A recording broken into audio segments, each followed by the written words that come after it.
warahmatullahi wabarakatuh. Kembali lagi nih sama aku, Safina. Pada video kali ini, aku akan membahas tentang topik asam basa. Pasti kalian udah nggak asing lagi kan dengan topik asam basa ini? Kalian penasaran nggak? Kalau kalian penasaran, jangan lupa tonton video aku sampai habis ya. Baik, pada video kali ini kan aku mau bahas nih teori-teori tentang asam basa. Tapi sebelum itu kita harus tahu juga gimana sih asam sama basa itu, gimana ciri-cirinya. Baik, aku akan jelasin nih ciri-ciri tentang asam. Yang pertama, asam itu mempunyai rasa yang asam, tetapi ini tuh gak disarankan untuk mencicipi zat yang belum diketahui ya, kayak zat kimia gitu. Boleh mencicipi asam tetapi yang bisa dikonsumsi kayak jeruk, lemon, nanas kayak begitu. Yang kedua, itu bersifat korosif atau dapat merusak kulit manusia, merusak benda seperti mengakibatkan perkaratan seperti itu.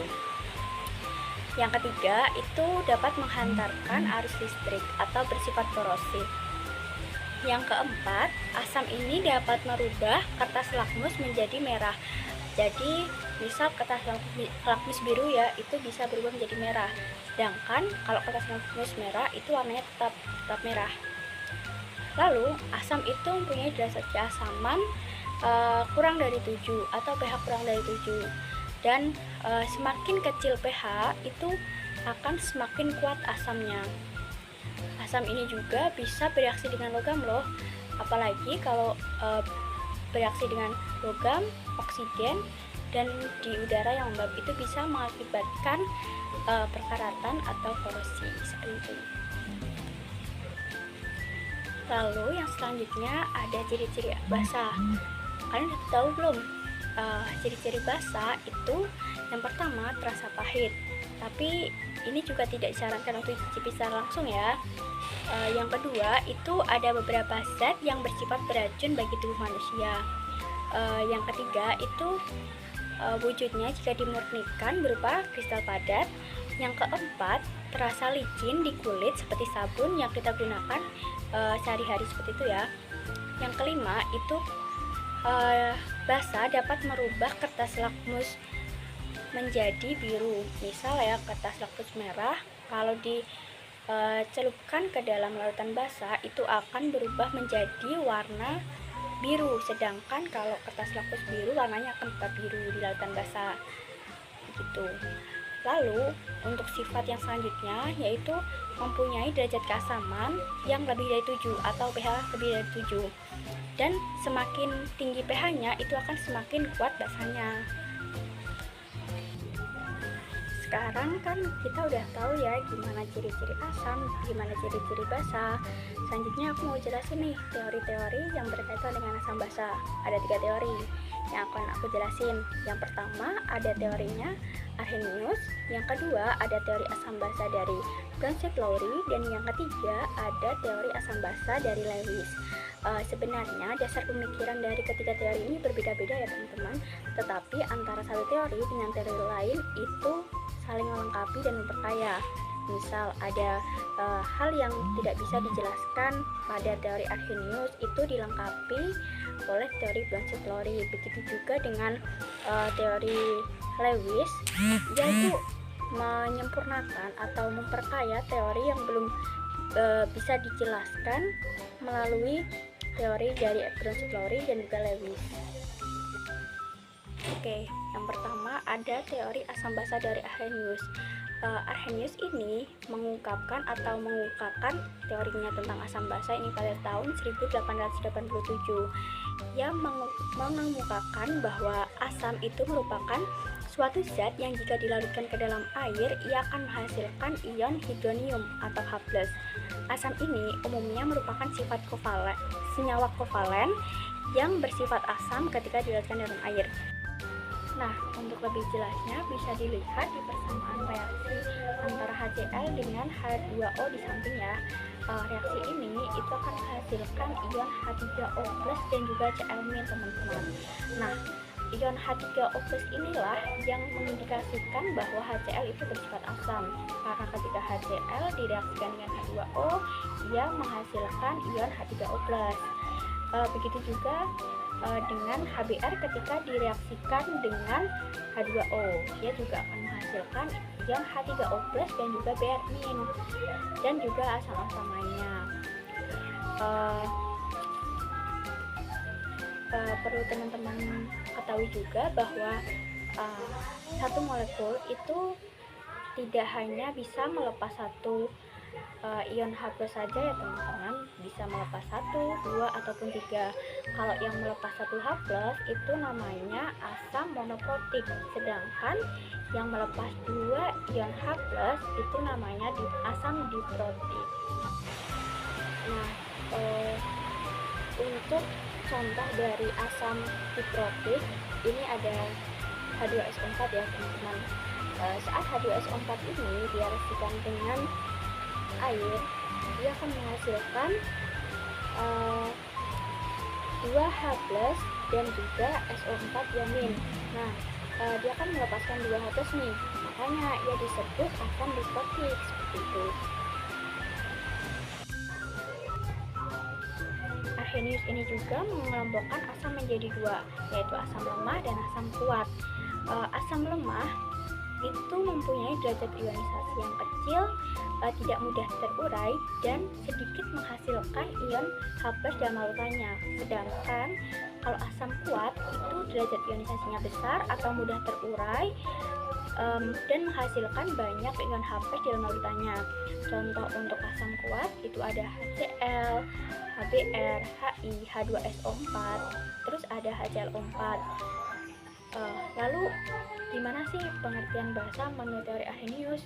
Jadi Arrhenius itu mendefinisikan basa yaitu suatu senyawa di dalam air atau yang dilarutkan dalam air yang menghasilkan ion hidroksida atau ion OH-. Seperti yang bisa kita lihat pada persamaan reaksi antara NaOH dilarutkan dalam air akan menghasilkan Na+ dan juga OH-. Nah, ion OH- ini yang mengindikasikan bahwa NaOH itu bersifat basa ya teman-teman. Oke, seperti juga pada reaksi antara CaOH2 dengan air, dia akan menghasilkan ion Ca2+ dan juga 2OH-. Tapi perlu kita ingat bahwa tidak semua senyawa yang memiliki gugus OH itu bersifat basa teman-teman. Misal pada senyawa CH3COH dan juga C6H5OH itu kan ada OH-nya ya, tetapi kalau dilarutkan dalam air itu mereka justru menunjukkan sifat asam, bukan basa. Lalu juga Arrhenius ini juga mengelompokkan basa menjadi 2, ada basa kuat dan juga basa lemah. Menurut Arrhenius, basa kuat adalah basa yang mudah terionisasi dalam larutannya dan mengandung banyak OH- seperti KOH, NaOH, BaOH2 dan juga CaOH2. Nah, setelah kita mempelajari teori asam basa dari Arrhenius ini, sebenarnya masih ada kekurangan dari teorinya. Antara lain bahwa teori ini itu hanya dapat menjelaskan sifat asam basa apabila dilarutkan dalam air. Jadi, teori Arrhenius itu tidak dapat menjelaskan kalau satu zat itu tidak dilarutkan dalam pelarut ataupun dilarutkan dalam pelarut selain air. Itu tidak bisa dijelaskan dengan teori Arrhenius. Dan juga teori ini tidak dapat menjelaskan sifat basa amonia dan natrium karbonat yang tidak mengandung ion OH-, namun ketika dilarutkan dalam air itu bisa menghasilkan ion OH-. Jadi itu kelemahan atau kekurangan dari teori Arrhenius. Nah, teori dari Arrhenius ini kan belum terlalu memuaskan ya untuk menjelaskan teori tentang asam basa. Untuk itu muncullah teori Bronsted-Lowry yang dikemukakan oleh 2 orang. Siapa yang mengira Bronsted-Lowry itu 1 orang? Bukan ya teman-teman, Bronsted-Lowry itu ada 2 orang. Yang pertama ada Johannes Bronsted, yang kedua ada Thomas Lowry. mereka itu mengungkapkan bahwa sebenarnya yang berperan menentukan sifat basa atau asam suatu larutan itu adalah ion H+ atau proton, begitu. Sehingga mereka mendefinisikan bahwa asam itu merupakan spesies yang mendonorkan H+ atau proton kepada spesies lain.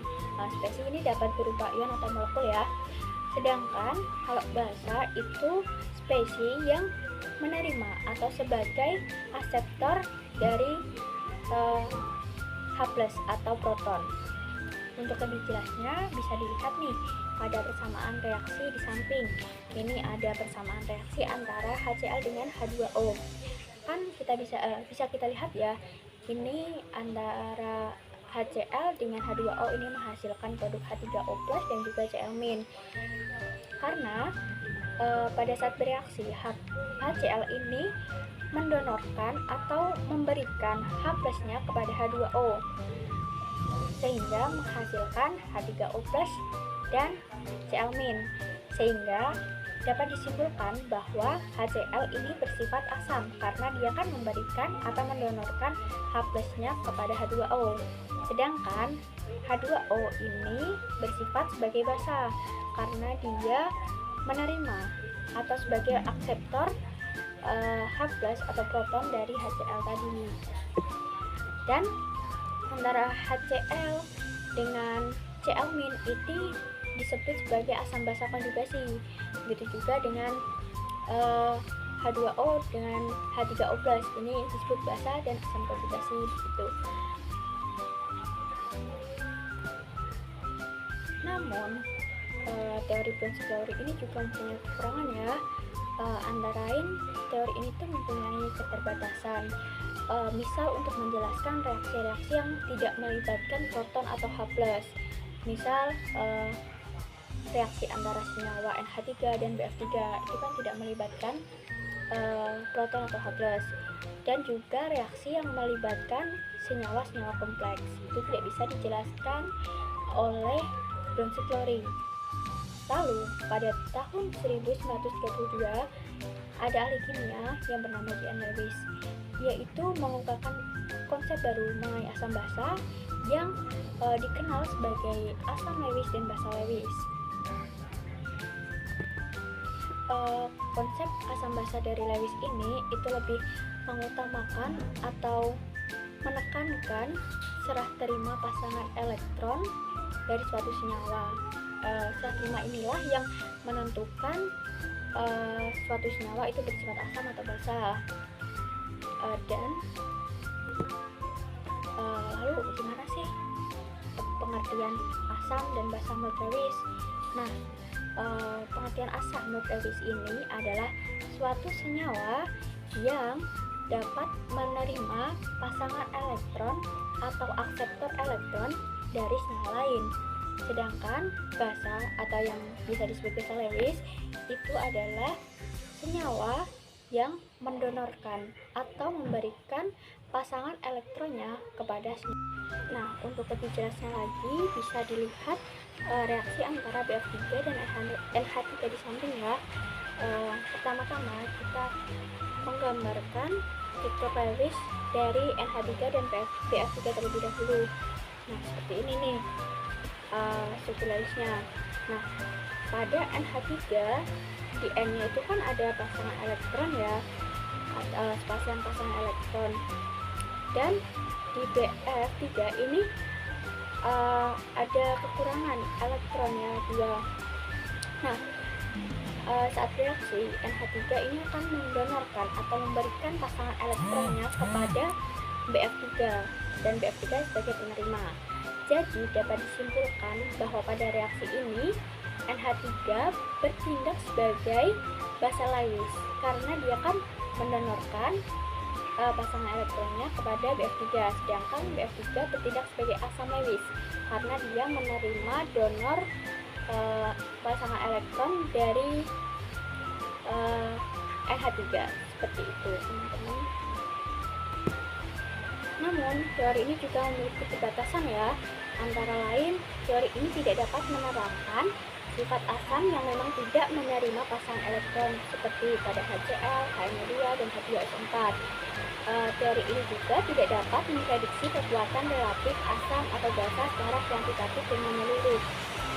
Lalu, teori ini menggunakan pendekatan yang sangat umum yang melibatkan semua reaksi semua koordinasi.